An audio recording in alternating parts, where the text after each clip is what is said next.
Tuo pakki tumppaa sit sinne, niin.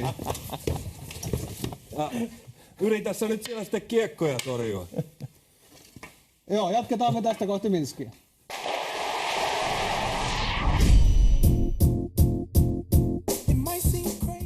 Tässä olisi Nupelle ensin RP Partanen pohtii, että minkäs verran se Pekka Rinne ohjaa pelaajia huudolla ja maalivahdin kommunikaatiosta. No kyllä ihan tosi hyvin ohjaa ja molemmin puolin tällä hetkellä.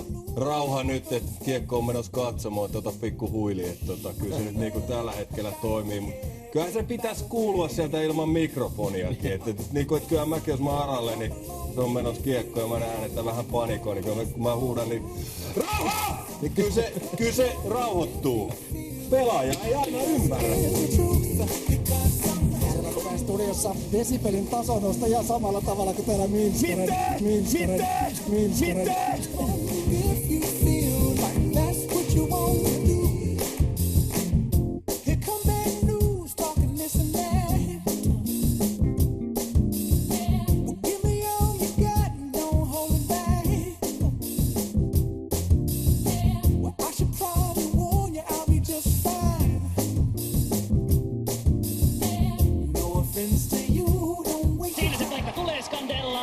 Skandelalta huidataan kovasti, maila hajoaa. Italialle kun tulee sieltä rangaistus.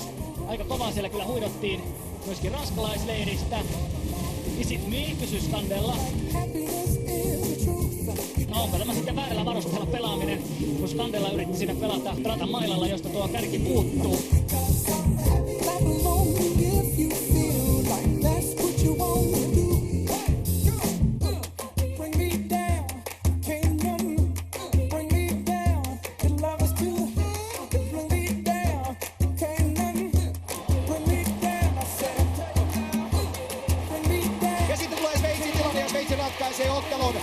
Sveitsi ratkaisee ottelun, ei vieläkään, voi mitä tunarointia, voi luoja mitä tunarointia, Ryfenah ja Luke Reetto Suuri eivät saa 2-0 vastaan kiekkoa häkkiin.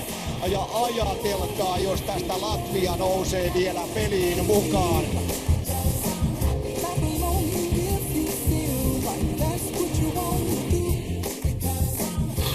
No en mä tiedä, siis mua vanhana maalivahtina inhottaa tuo tapa elekieli maalivahdilla tuo maalin jälkeen, mitä tuo Perra tuossa noin veti. Ja se on tasa yksi homma. Nähdä se musta kiekko, se kumi. Ja mitä se tekee? Se yrittää etsiä sitä kiekkoa. Ja sitten tää oksettava reaktio. Mut tää näytetään omille pelaajille. Mikä sun homma? Mikä sun homma on? Sulla näe se kiekko ihan sama, vaikka sulla olisi 20 tukkoa eessä.